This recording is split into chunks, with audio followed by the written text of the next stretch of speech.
بیٹا وہ گلیاں بھی روتی ہیں جن میں تو کھیلا کرتا تھا، پر اب فکر کی بات کوئی نہیں، اب کوئی پریشانی نہیں، میں پیسے لایا ہوں تجھے لے جاؤں گا۔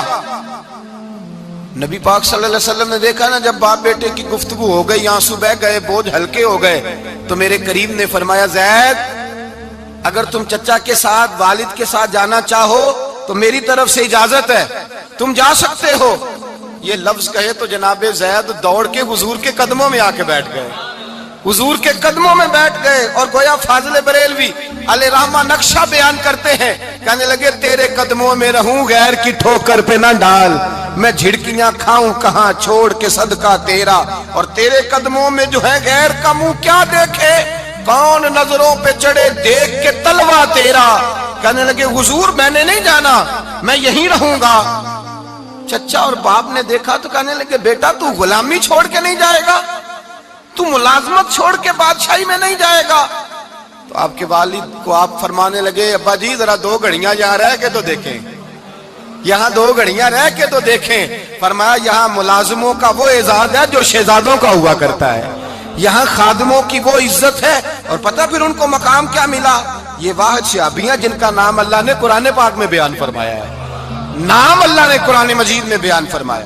حضور کا اپنے غلاموں کے ساتھ جو تعلق تھا، اپنے ملازموں کے ساتھ جو رشتہ تھا، بڑا آدمی آتا ہے نا، بڑا آدمی تو لوگوں کی سانس سوکھ جاتے ہیں، اٹھ کے ملتے ہیں، بڑا کچھ کرتے ہیں۔ مزدور آتا ہے تو لوگ اوے کہہ کے پکارتے ہیں، ان کو خبر ہی نہیں کہ اس شخص کا اعزاز کتنا ہے۔ حضرت انس بن مالک رضی اللہ تعالیٰ عنہ فرماتے ہیں میں چھوٹا سا تھا، میری اماں مجھے حضور کے گھر چھوڑ گئی، میں نے 10 سال نوکری کی نبی پاک کی۔ کتنے سال بولیے؟ 12ویں دن لوگ کہتے ہیں بس بھائی ختم ہو گیا، اب فرینکنس ہو گئی ہے، اب جو مرضی تیرے ساتھ کریں گے۔ 10 سال نوکری کی میں نے، لیکن جناب انس فرماتے ہیں نبی پاک نے کبھی مجھے اف تک بھی نہیں کہا تھا، اف تک بھی نہیں کہا تھا، اف تک بھی۔ حضور نے بھیجا جاؤ فلاں آدمی کو بلا کر کے لاؤ۔ حضرت انس بن مالک رضی اللہ تعالیٰ عنہ فرماتے ہیں میں بلانے گیا، بچہ تھا چھوٹا سا، رستے میں بچے کھیل رہے تھے تو میں ان کے ساتھ کھیلنے لگا، محو ہو گیا، مجھے پتہ ہی نہ چلا وقت کا۔ حضور نے جب مجھے بھیجا تو فرمایا جلدی جانا اور جلدی آنا، اب مجھے خبر ہی نہیں، بڑی دیر ہو گئی۔ حضور وہاں انتظار کر کر کے خود تشریف لائے، کہتے جب نبی پاک آئے تو میں بچوں کے ساتھ کھیل رہا تھا، حضور نے جب مجھے کھیلتے ہوئے دیکھا، میری اچانک نظر پڑی تو میرے ہوش اڑ گئے۔ حضور نے تو کہا تھا جلدی آنا، اور میں یہاں کھیلنے لگا، یہاں اتنا الجھا کہ مجھے خیال نہیں رہا کس کام آیا ہوں۔ حضرت انس فرماتے ہیں میں ڈرنے لگا، جیسے جیسے حضور قریب آتے میری ٹانگیں کانپتی۔ فرماتے ہیں جب نبی پاک قریب آئے تو قربان جاؤں معصوم آمنہ کے، فرماتے ہیں حضور نے میری گردن پہ تھپکی دی، اور حضور نے ہنس کے فرمایا او بھائی لگتا ہے تو کھیل میں گم ہوا ہے تو تجھے یاد ہی نہیں رہا میں نے کس کام بھیجا تھا، تجھے یاد ہی نہیں رہا۔ کہا یا رسول اللہ صلی اللہ علیہ وسلم میں بھول گیا تھا، میں ابھی جاتا ہوں۔ کیا انداز ہے، کیا شفقت ہے، کیا رنگ ہے۔ حضور میں ابھی گیا اور ابھی آیا۔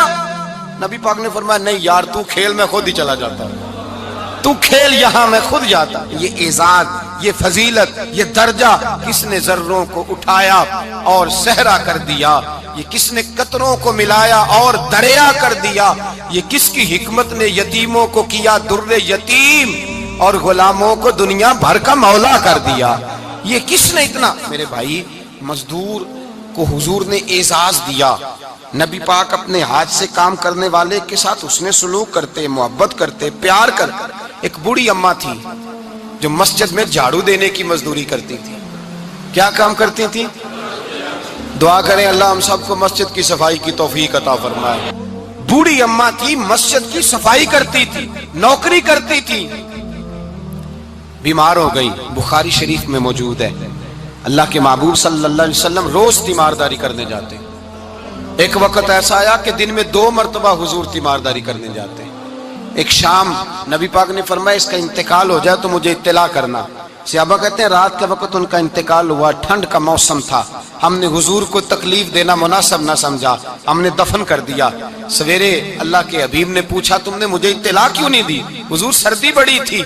کون جاتا ہے مزدوروں کے جنازوں میں؟ کون جاتا ہے مزدوروں کے جنازے میں؟ یہاں تو اب جنازے بھی سیاسی ہو گئے ہیں، اب تو کوئی بہت بڑا امیر آدمی فوت ہو جائے تو وہاں رش ہوتا ہے، وہاں رش ہوتا ہے، غریبوں کا تو جنازہ بھی کوئی نہیں پڑھتا۔ حضرت جناب سیدنا ابو ہریرہ رضی اللہ تعالیٰ عنہ فرماتے ہیں حضور نے فرمایا مجھے اطلاع کیوں نہیں دی؟ تمہیں اس کے اعزاز کا نہیں پتا؟ وہ مزدور تھی مسجد میں جھاڑو دیتی تھی، تم نے خبر ہی نہیں دی؟ حضور وصال ہو گیا، فرمایا چلو مجھے بتاؤ قبر کہاں ہے؟ حضور سارا کچھ جانتے ہیں لیکن یہ ساری تمہید اس لیے بیان کی کہ ایک مزدور کی شان واضح ہو جائے۔ فرمایا بتاؤ قبر کہاں ہے؟ صحابہ کہتے ہیں ہم قبر پہ لے گئے تو میرے نبی نے فرمایا صفے بناؤ میں دوبارہ جنازہ پڑھاؤں گا۔ میں دوبارہ جنازہ نہیں ہو سکتا، اس وقت ہو سکتا ہے جب وارث نے نہ پڑھاؤ، پھر دوسرا جنازہ جائز ہے۔ وارث نہ پڑھے تو اس سے پہلے 20 جنازے بھی ہو جائیں تو جب وارث پڑھ لے پھر دوسرا جنازہ نہیں ہو سکتا۔ حضور نے دوسرا جنازہ اس لیے پڑھا ہے کہ حضور اپنی ساری امت کے وارث ہیں، نبی پاک ساری امت کے وارث ہیں۔ فرمایا پر بناؤ صفے میں جنازہ پڑھاتا ہوں۔ مزدور کو اعزاز دیا، پیار کیا۔ حضرت عبد الرحمن ابن عوف رضی اللہ تعالیٰ عنہ فرماتے ہیں ایک دن میرا دل کیا تھا کہ میں غریب ہو جاؤں۔ کیا ہو جاؤں؟ آپ اپنے لیے دعا نہ کریں لیکن حضرت عبد الرحمن ابن عوف کے الفاظ تو دہرائیں۔ وہ کیا کہہ رہے ہیں کہ میرا دل کرتا تھا میں اللہ، ایک دن میرا، بڑے امیر آدمی تھے نا، صحابہ میں سب سے زیادہ امیر، فرمانے لگے ایک دن میرا دل کیا میں غریب ہو جاؤں، غربت پسند کر لوں۔ اصل میں غریب کو اپنی شان کا نہیں نہ پتا، اسے جس دن پتہ چل گیا کہ میں غریب کی عظمت کتنی ہے، غریب ہر وقت اپنے آپ کو کوستا ہی رہتا ہے۔ اور میں اکثر کہتا ہوں کہ یہ بڑے کا قصور نہیں کہ اس نے تجھے چھوٹا جانا ہے، یہ تیرا قصور ہے۔ تو احساس کمتری میں کیوں مبتلا ہوا؟ تو نے اپنے آپ کو چھوٹا کیوں جانا؟ تو نے اپنے آپ کو کمزور کیوں سمجھا؟ تو نے کیوں سمجھا کہ میں مزدور ہوں تو میری عزت ہی کوئی نہیں، میرا مقام کوئی نہیں؟ کیوں تو نے ایسا سمجھا اپنے لیے؟ حضرت عبد الرحمن، میرے بھائی یاد رکھیں جب غریب کو پتہ چلے میری شان کیا ہے، میرے نبی پاک نے فرمایا میں غریبوں کے بیچ آیا ہوں، میں غریبوں میں رہا ہوں، میرے دائیں بائیں غریب رہتے ہیں، اور قیامت کے دن جب میں جنت میں جاؤں گا تو میرے آگے پیچھے غریب لوگ ہی ہوں گے، میں غریبوں کے ساتھ مل کے جنت میں جاؤں گا۔ حضرت عبد الرحمن ابن عوف کہتے ہیں ایک دن میرا بھی دل کیا تھا، یہ سب سے امیر تھے صحابہ میں، اور حضور نے فرمایا تو پکا جنتی ہے پر سب سے آخر میں جنت میں جائے گا، اس لیے کہ جتنا مال ہے اتنا حساب بھی تو دینا ہے نا، پکے۔ حضرت عبد الرحمن ابن عوف کہتے ہیں ایک دیہڑے دل کیا تھا کہ میں ماڑا ہوتا، میں غریب ہوتا، یہ دل کیا میرا۔ کہا کس طرح؟ فرمانے لگے ایک مزدور صحابی تھے حضرت سعد انصاری نام تھا، وہ حضور سے ملنے آئے، جب انہوں نے ہاتھ ملایا نا نبی پاک سے تو حضور نے ان کا ہاتھ تھام لیا۔ غریبوں کمال کر دی میرے مصطفیٰ کریم نے، نبی پاک نے ہاتھ تھاما، حضور نے ہاتھ، آپ کو اس بات کی لذت نہیں آئی شاید، نبی پاک نے ہاتھ تھاما مزدور کا، مزدور کہتا ہے میں نے چھڑانا چاہا تو حضور نے پکڑ لیا دبا کے، اور جب تھام لیا تو میں ٹھہر گیا، میں اپنی قسمت پہ ناز کرنے لگا، حضور نے میرا ہاتھ کھولا، کہتے ہیں ہاتھ پہ چھالے تھے، جگہ جگہ چھالے بنے ہوئے تھے، تو نبی کریم صلی اللہ تعالی علیہ وآلہ وسلم نے ہاتھ کھول کے فرمایا سعد یہ کیا ہوا؟ عرض کی حضور غریب ہوں، بوڑھے ماں باپ ہیں، چھوٹے چھوٹے بچے ہیں، بہن بھائیوں کے حقوق ہیں، بیوی کے منہ میں حلال کا لقمہ دینا ہوتا ہے، یا رسول اللہ پھاوڑا لے کے، کئی لے کے، کدال لے کے، بیلچا لے کے مزدوری کرتا ہوں، میدان میں نکلتا ہوں، صبح سے گیا تھا اب آیا ہوں، ہاتھوں میں نشان پڑ گئے ہیں۔ حضرت عبد الرحمن ابن عوف فرماتے ہیں جس کے قدم چومنے کو دنیا ترسے، اس رسول نے سر مبارک جھکایا اور غریب کے ہاتھ کو چوم لیا، نبی پاک نے بوسہ دیا، اور پھر فرمایا کیا؟ فرمایا یہ وہ ہاتھ ہیں جن سے خدا بھی پیار کرتا ہے، محمد مصطفیٰ بھی محبت فرماتے ہیں۔ نبی رحمت علیہ السلام نے فرمایا یہ تیرا وہ ہاتھ ہے جس سے اللہ بھی پیار کرتا ہے اور اللہ کا۔ تو مزدور کو پھر ناز کرنا چاہیے کہ پریشان رہنا چاہیے؟ بولے نا، مزدور کو ناز کرنا چاہیے نا، اس کو اپنا ہاتھ کھول کھول کے دیکھنا چاہیے، اور اسے کہنا چاہیے اللہ نے مجھے وہ ہاتھ عطا فرمایا جس سے رب بھی پیار کرتا ہے، مصطفیٰ بھی پیار کرتے ہیں، اسے تو اعزاز سمجھنا چاہیے، فضیلت جاننی چاہیے، اسے تو ناز کرنا چاہیے اللہ تبارک و تعالیٰ نے مجھے یہ اعزاز دیا ہے۔ کسان جو کھیتوں میں مزدوری کر رہا ہے، وہ مزدور جو کسی فیکٹری میں گیا ہے، رزق حلال کی تلاش میں نکلا ہے، اسے تو میرے بھائی ناز کرنا چاہیے، اسے تو خوش ہونا چاہیے کہ اللہ نے مجھے یہ فضیلت دی۔ ترستے ہوئے غریب، جان بوجھ کے اپنے آپ کو پریشان رکھتے ہوئے لوگ اگر جان جائیں کہ فضیلت کیا ہے، عظمت کیا ہے، اور پھر غلام کے ساتھ سلوک کیا کرنا ہے، ایک یہودی کا بیٹا نبی پاک کی خدمت کرتا تھا اکثر. یہودی کا بچہ، وہ بیمار ہو گیا، روز آتا تھا، چھوٹے موٹے کام کرتا تھا، بیمار ہو گیا. حضور نے فرمایا چلو تیمارداری کرنے چلتے ہیں. کس کی؟ جی غلام کی، نوکر کی. یہاں صاحب کہتے ہیں 5,000 روپیہ لے جاؤ، وہ بڑے احسان کے ساتھ 5,000 روپیہ لے جاؤ اور دے آنا، اور اسے کہنا سر جی پوچھ رہے تھے تیرا کیا حال ہے. وہ بات ختم ہو گئی. حضور بنفس نفیس گئے اور غریب کا گھر تھا. وہ یہودی باہر نکلا جس کا بیٹا بیمار تھا، تو کہتا جب دروازے پہ میں نے مسلمانوں کے نبی کو کھڑے دیکھا تو میرے پیروں تلے زمین ہی نکل گئی. میں نے کہا حضور مجھ غریب کی کٹیا میں کیسے آئے؟ اور میں تجھے پتا ہے نا تیرا بچہ میری نوکری کرتا تھا یا کبھی بیمار ہو گیا، میں تیمارداری کرنے آیا. وہ یہودی کہتا مجھے خیال یقین ہی نہ آئے کہ میرے گھر میں حضور، تو امیر حرم، میں غریب بے نوا، تو کجا من کجا، میرے گھر میں حضور آئے. کہتے کہاں ہے ہمارا پیارا؟ حضور وہ لیٹا ہوا ہے. صحابہ کہتے ہیں نبی پاک سرانے گئے تو اس کا آخری وقت تھا، تھوڑا سا ٹائم تھا. میرے مصطفیٰ نے فرمایا تو میری نوکری کرتا تھا، آج میں تیری تیمارداری کرنے آیا ہوں. غلاموں سنو، جو رسول اللہ کی نوکری کرے آخری وقت آئے تو اللہ کے رسول پہنچ جایا کرتے ہیں، حضور پہنچ جایا کرتے ہیں. نجم کی ہے خدا آرزو ہے یہی، عاشق زار کی آبرو ہے یہی، موت کے وقت سر ان کے قدموں میں ہو، دید ہوتی رہے دم نکلتا رہے. حضور پہنچ جاتے ہیں. نبی پاک تشریف لائے، بیٹھے سرانے. حضور نے جب اپنا برف سے ٹھنڈا اور کستوری سے زیادہ خوشبو والا ہاتھ اس کے بالوں میں پھیرا، آنکھیں کھولی، حضور نے فرمایا چل کلمہ پڑھ جا، چل میرا کلمہ پڑھ جا. ساری دنیا در رسول پہ آ کے کلمہ پڑھے اور حضور اسے کلمہ پڑھانے گھر تشریف لے گئے. یہ ایک مزدور کو، ایک محنت کرنے والے کو اعزاز دیا. گھر گئے، کلمہ پڑھ لے. اس نے اپنے والد کی طرف دیکھا اور والدہ کی طرف دیکھا. ماں باپ یہودی ہیں، رونے لگے، کہنے لگے بیٹا یہ ہم سے زیادہ بڑھ کر تیرے حق میں خیر خواہ ہے، جیسے کہتے ہیں کر لے. اس نے کلمہ پڑھا اور حضور کی گود میں لوٹ پوٹ ہونے لگا. کلمہ پڑھا، روح پرواز کر گئی. شارحین کہتے ہیں جب نبی پاک وہاں سے نکلے تو حضور نے فرمایا اٹھاؤ اس کی میت کو. ماں باپ کہنے لگے کہاں لے جانا ہے؟ فرمایا ہم اپنے طریقے کے مطابق غسل کفن کریں گے، اس لیے کہ جو کلمہ پڑھ جائے پھر وہ میرا ہو جایا کرتا ہے، میرا ہو جایا کرتا ہے. بھائی یاد رکھیں، مزدور کو حضرت ربیعہ بن کعب فرماتے ہیں میں حضور کو وضو کراتا تھا. رات کا وضو میری ذمہ داری تھی، صرف ایک وضو رات کا. ہمارے ہاں تو 25 سال مزدور مزدوری کر کے چلا جاتا ہے، پر وہ مزدور ہی رہتا ہے، وہ مزدور ہے، اس کا کوئی اعزاز نہیں، کوئی اس کے لیے. وہ کہتے ہیں اب بابا جی آپ کو کھانسی زیادہ آتی ہے، اپنے بیٹے کو لگا دیں، کسی اور کی ڈیوٹی لگا دیں، اب آپ کام نہیں کر سکتے. 25 سال نوکری کی، ملا کیا؟ حضرت ربیعہ کہتے ہیں میں وضو کراتا تھا رات کا. میرے نبی پاک نے فرمایا شادی کیوں نہیں کرتا؟ تو میں نے کہا یا رسول اللہ نہ میرے پاس حسن ہے، نہ پیسے ہیں، نہ کوئی کاروبار ہے، مجھے کون رشتہ دے گا؟ میرا روپ بھی نہیں تے میرا رنگ بھی نہیں، میں نے یار مناؤن دا ٹانگ بھی نہیں، کون مجھے رشتہ دے گا؟ کہتے ہیں حضور خاموش ہو گئے. دوسرا دن آیا تو میں وضو کرانے پہنچا تو نبی پاک نے فرمایا شادی کیوں نہیں کرتا؟ کہتے ہیں میں نے کہا حضور کون رشتہ دے گا؟ وہی 3 باتیں دہرائیں، نہ پیسے ہیں، نہ حسن ہے، نہ کوئی کاروبار ہے، نہ مکان ہے. فرمایا حضور نے تیسرے دن پھر کہا. جب دوسرا دن ہوا نا تو حضور نے کہا، حضور خاموش ہوئے میرے جواب پر. میں نے کہا یار کتنا بیوقوف ہوں، حضور روز پوچھتے ہیں اور میں جواب ہی نہیں دیتا. کہتے ہیں تیسرے دن میں نے ارادہ کیا آج نبی پاک پوچھیں گے تو میں کہوں گا حضور جیسے دل کرتا ویسے ہی کرا دیں. کہتے ہیں تیسرے دن میں گیا، سارا وضو کرا لیا پر نبی پاک نے پوچھا ہی نہیں.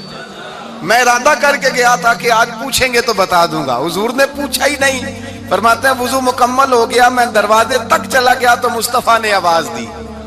فرمایا واپس پلٹ نہ. میں پلٹا تو حضور نے فرمایا تو شادی کیوں نہیں کرتا؟ کہتے ہیں میں کھل کے مسکرایا. میں نے کہا محبوب تیرے کرم پہ قربان جاؤں، کیا انداز محبت ہے، حضور مہربانی کریں کرا دیں. فرمایا فلاں سردار کے پاس جا. ایک وضو کراتے ہیں اور اعزاز حضور نے کتنا دیا، جا سردار کے پاس اور اسے جا کے کہہ کہ اللہ کے رسول فرماتے اپنی بیٹی کا نکاح تیرے ساتھ کر دے. فرماتے میں گیا. ماں باپ کو بڑی فکر ہوتی ہے بیٹیوں کی. وہ کہنے لگا میں شام کو خود نبی پاک کی بارگاہ میں آؤں گا کہتے میں باہر نکلنے لگا تو وہ بچی پردے کی اوٹ سے بولی، کہنے لگی غلام ٹھہر جا، ابا جی آپ کو میری فکر ہے، اماں جی میری فکر ہے، میری فکر نہ کریں اور یہ نہ دیکھیں آیا کون ہے، یہ دیکھیں بھیجا کس نے ہے۔ آپ مجھے حوالے کریں نبی پاک کے، حضور کے حوالے کریں، اللہ رسول مجھے کبھی ضائع نہیں کریں گے۔ حضرت ربیہ کہتے ہیں حضور نے میری شادی کا بندوبست کیا۔ حضرت بریدہ اسلمی سے کہا کہ تو اس کے لیے کھجور کی گٹھلی کے برابر سونا لا۔ حضرت حارثہ بن نعمان سے کہا تو اس کے لیے ایک کمرے کا حجرے کا بندوبست کر۔ حضرت عثمان غنی سے کہا تو نے ولیمہ کرانا اس کا، فرمایا میں تو تھوڑی نوکری کرتا تھا، مصطفیٰ نے ساری زندگی کا ہی بندوبست فرما دیا۔ یہ مزدور کے ساتھ حضور کا انداز ہے۔ پہلے میں نے شروع میں کہا کہ مزدور اس بات کو سمجھتا ہی نہیں کہ اس کا مقام کتنا، وہ اس بات کو جانتا ہی نہیں اللہ نے اسے اعزاز کتنا دیا ہے۔ ملت کا جوان سب سے پہلے تو کبھی کسی کی جیب کی طرف نہ دیکھے، اور یہ بات یاد رکھ لیں، درجنوں بزرگوں کے ارشادات کی روشنی میں ایک موٹی بات بیان کر رہا ہوں، توجہ ہے میری بات پر؟ جس کی توجہ دوسروں کی جیب پہ ہوتی ہے وہ رسوا ہو جاتا ہے۔ کاہل لوگ جو زندگی میں صرف ہاتھ پھیلانے کے عادی ہوتے ہیں، ان کے دامن میں سوائے رسوائی کے کچھ نہیں آتا، ان کے حصے میں سوائے بدنامی کے کچھ نہیں آتا۔ اور جو اپنی بازو کی قوت کے زور پر، اقبال کہتے ہیں اپنی دنیا آپ پیدا کر اگر زندوں میں ہے، سر آدم ہے ضمیر کن فکاں ہے زندگی، اپنے لیے خود جینا سیکھیں، ملت کے لیے کچھ کرنا سیکھیں۔ معاشرے کے اندر اس سے ادھار پکڑ کے اس کو دے دیا تو اس سے پکڑ کے اس کو دے دیا، 2 دن اس کے پاس چلے گئے لینے تو 4 دن اس کے پاس چلے گئے، کبھی کو دوست باہر سے آ گیا تو اس کے پیچھے بھاگنے لگے، چاپلوسی کرنے لگے، 2-4 جوڑوں کی خاطر، ایک موبائل کی خاطر چھوڑیں اس دھندے سے باہر آئیں۔ میں نے کہا ایک پیشہ برا ہے، ایک پیشہ، اور وہ ہے ہاتھ پھیلانا، باقی کوئی پیشہ برا نہیں۔ 18 گھنٹے مزدوری کرو، نکلو باہر، نکلو میدان میں آؤ، جدوجہد کرو، مزدوری کرو جب تیرا ہاتھ مزدوری تک جائے۔ اور یاد رکھو رزق حلال کھانا ہے اور رزق حلال ہی کھلانا ہے، یہ وقار ہے، رزق حلال مومن کا وقار ہے۔ جو لوگ لقمہ حرام کھاتے ہیں وہ اپنا وجود کھو بیٹھتے ہیں، روحانی طاقتیں کھو بیٹھتے ہیں۔ میرے اعلیٰ حضرت رحمت اللہ علیہ فرماتے ہیں جس کا نماز میں دل نہ لگے، جس کا مسجد جانے کو دل نہ کرے، جس کا عبادت پہ توجہ نہ ہو، جس کا دین کی طرف رغبت نہ ہو، اسے غور کرنا چاہیے کہ اس کا کہیں رزق میں لقمہ حرام تو شامل نہیں ہو گیا۔ فرمایا جب لقمہ حرام شامل ہوتا ہے تو اللہ تبارک و تعالی معرفت کا نور چھین لیتا ہے، پھر انسان کی زبان سے تاثیر چلی جاتی ہے، پھر اس سے سجدوں کی جو کیفیت ہوتی ہے وہ روٹ جاتی ہے، درود و سلام کے ذائقے نصیب نہیں ہوتے۔ میرے مصطفیٰ کریم صلی اللہ علیہ وسلم گزر رہے تھے، ایک آدمی دعا مانگ رہا تھا، یا رب یا رب یا رب یا رب کہہ رہا تھا۔ نبی پاک نے فرمایا یہ قیامت تک بھی دعا مانگے تو اس کی قبول نہیں ہوگی۔ صحابہ نے کہا حضور آپ تو رحمت للعالمین ہیں اور آپ فرما رہے ہیں اس کی دعا قبول نہیں ہوگی۔ نبی پاک نے فرمایا اس لیے قبول نہیں ہوگی کہ جو کپڑے پہنے ہیں وہ بھی حرام پیسوں کے ہیں، اور جو اس نے کھایا ہے وہ بھی حرام پیسوں کا ہے، اور جو پیا ہے وہ بھی حرام پیسوں کا ہے۔ کیسے اس کی التجا اس کی بارگاہ میں قبول ہوگی جب یہ لباس سے لے کر خوراک تک اور خوراک سے لے کر مشروب تک ہر چیز ناجائز پیسے؟ تو معرفت کا حسن کیسے پیدا ہوگا؟ فجر میں آنکھ کیسے کھلے گی؟ قرآن پاک کی طرف دل کیسے جائے جب تیرے اندر رزق حلال جاتا ہے؟ حضرت بایزید بستامی فرماتے ہیں تو محنت کر کے حلال کی روٹی کھا، وہ تیرے وجود کے اندر جا کے نور بن جائے گی، اور ایسا نور بنے گی کہ وہ روٹی تجھے صبح خود جگا کے بیدار کرا کے اللہ کی بارگاہ میں جھکا دے گی۔ رزق حلال کھائیں، محنت کریں، جدوجہد کریں۔ حاتم طائی بہت بڑا سخی تھا۔ کسی شخص نے ایک دن حاتم طائی سے پوچھا کہ تو نے کبھی اپنے سے بھی بڑا سخی دیکھا ہے؟ کہنے لگا ہاں میں نے اپنے شہر کا ایک بابا دیکھا تو مجھ سے بھی زیادہ سخی ہے، مجھ سے بھی زیادہ سخی، مجھ سے بھی زیادہ، تجھ سے زیادہ؟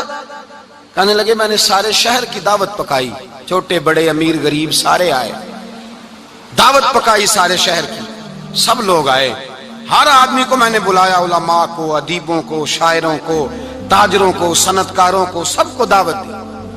میں نے سوچا کہ ذرا دیکھوں تو صحیح پلٹ کے کوئی رہ تو نہیں گیا جو آیا نہ ہو۔ چہرے پہ میں نے نقاب ڈالا اور میں باہر نکلا، ایک ضعیف بزرگ لکڑ آ رہا، جنگل میں لکڑیاں کاٹ رہا ہے۔ میں اس کے پاس گیا تو میں نے کہا بابا تجھے نہیں پتا آج حاتم طائی کی دعوت ہے، تو نہیں گیا؟ کہنے لگا بیٹا مجھے خبر آئی تھی، اطلاع ملی تھی پر میں نہیں گیا۔ تو کیوں نہیں گیا؟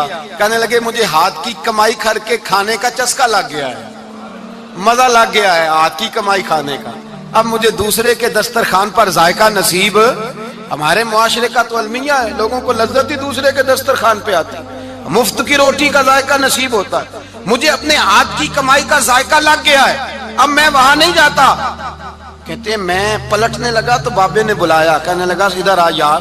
میں گیا تو اس نے 5 آنے نکالے، کہنے لگا حاتم تائی کا جو بندہ لنگر پکانے والا ہوا نا، یہ 5 آنے اسے دے دینا، حاتم تائی کو ضرورت نہیں میرے پیسوں، تو بڑا امیر آدمی ہے، یہ اس کو دے دینا 5 آنے لنگر والے کو، اور اس کو کہنا بڑے بڑے نیک لوگ آئے ہیں دعوت میں، 5 آنے میرے بھی شامل کر لیں، اور میرے ہاتھ کی کمائی چلو میری بھی روٹی کوئی کھا لے گا، کوئی اچھا آدمی میرے حصے کے میرے دیے ہوئے پیسوں سے لقمہ کھا لے گا تو اجر مل جائے گا۔